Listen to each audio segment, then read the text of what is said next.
আসসালামু আলাইকুম প্রিয় নবম ও দশম শ্রেণীর শিক্ষার্থীরা, অনুশীলন 3.2 এর আজকে আমরা 13 নম্বর অঙ্কের সমাধানটা করব। 13 নম্বর অঙ্কে ডাকে লেখা আছে, যদি a plus b plus c equal 0 হয় তবে দেখাও যে ক নম্বরে বলছে a cube plus b cube plus c cube equal 3abc। চলো আমরা প্রথমে ক নাম্বারটার সমাধানটা করে নিই। প্রথমে দেখো ক নাম্বারটায় ডাক অনুযায়ী আমি লিখে নিলাম, দেওয়া আছে a plus b plus c equal 0। এবার এটাকে আমি a প্লাস b এ পাশে রেখে ডান পাশে এই c প্লাসটা ওই পাশে চলে গেলে মাইনাস হয়ে যাবে, তো আমি এটাকে ওই পাশে নিয়ে গেলাম। সূত্র মিলানোর জন্য আমি এই কাজটি করেছি। তো দেখো a প্লাস b, আবার এই পাশে আছে মাইনাস c, দুনো পাশে আমি কিউব করলাম মানে ঘন করলাম। ঘন করলে a plus b whole cube লিখতে পারি equal c minus c whole cube.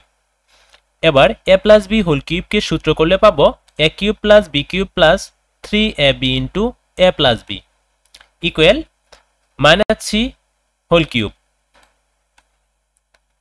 এবার যেহেতু এখানে a প্লাস b এর মান কি ছিল, আমরা ধরতে পারি মাইনাস c। তো এবার ডাক অনুযায়ী লিখে নিলাম a cube plus b cube, এই দুটো আগে লিখে নিলাম। নেওয়ার পর প্লাস 3ab প্লাস 3ab নামিয়ে নিলাম। এবার এখানে a প্লাস b ছিল, তো a প্লাস b এর জন্য আমরা মাইনাস c এই মানটা এখানে বসিয়ে নেব। তো মাইনাস c বসিয়ে নিলাম ইকুয়াল মাইনাস c কিউব, তাই লিখে নিলাম। আবার নিচে লাইনে লক্ষ্য করো, উপরে যা ছিল a cube plus b cube লিখে নিলাম।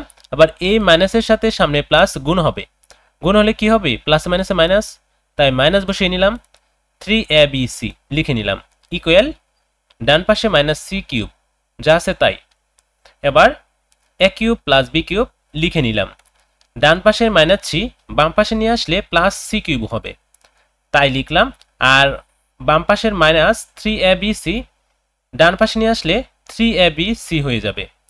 তো এটাই হচ্ছে 13 নম্বর অঙ্কের কর সমাধান দেখানো হলো। এবার খ নম্বরের ডাকটা দেখি।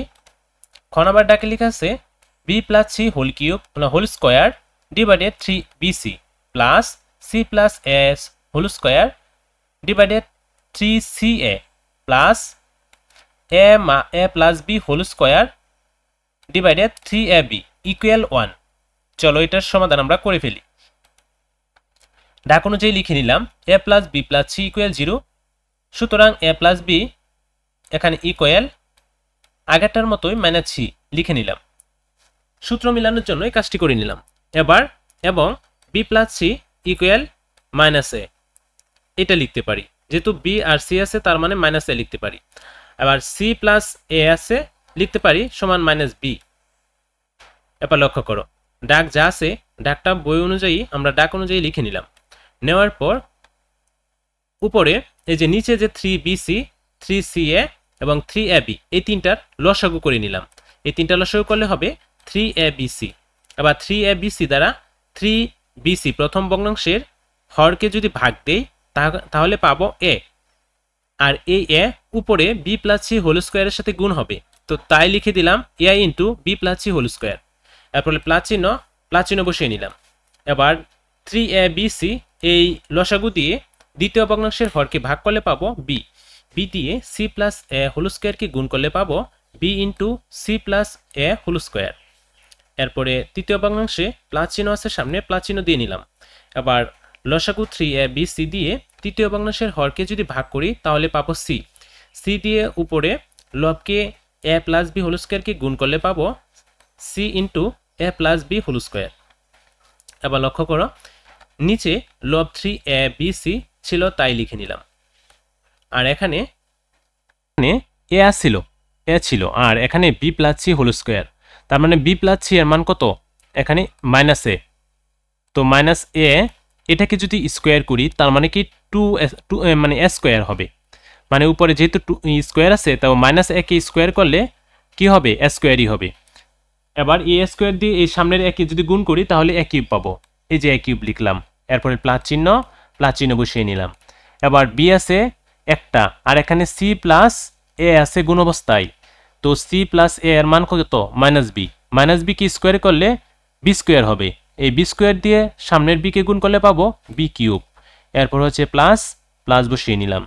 এবার সি ইন্টু এ প্লাস বি, তো এ প্লাস বির মান কত? এ প্লাস বির মান হচ্ছে মাইনাস সি, তো মাইনাস সি যদি স্কোয়ার করি মানে যে বর্গ করি তাহলে সি স্কোয়ার পাবো, সি স্কোয়ার দিয়ে সিকে গুণ করলে পাবো সি কিউব। আবার নিচের হর যা ছিল তাই বসিয়ে নিলাম।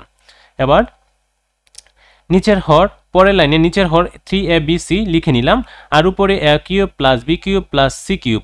এটার জন্য আমরা লিখতে পারি উপরে ডাক অনুযায়ী দেওয়া ছিল এই যে ক নাম্বার থেকে পেয়েছিলাম 3abc, তো 3abc বসিয়ে নিলাম।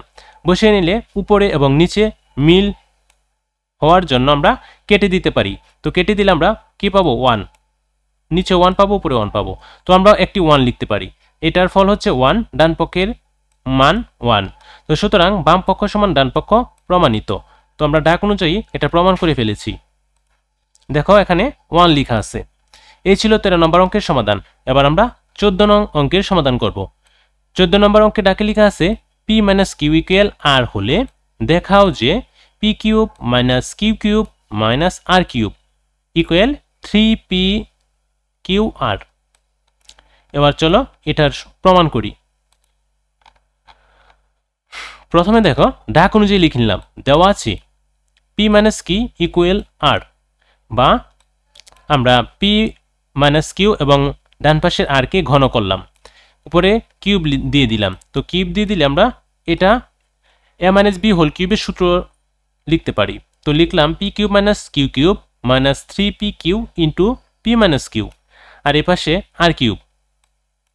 নিচে লক্ষ্য করো p cube - q cube - 3pqr equal r cube, আর নিচে লক্ষ্য করো p কিউব - q কিউব লিখলাম, আর ডান পাশের r কিউব ছিল, r কিউবটা বাম পাশে নিয়ে আসলে মাইনাস r কিউব হয়ে যাবে, আর ডান পাশের -3pqr ডান পাশে নিলে প্লাস 3pqr হবে।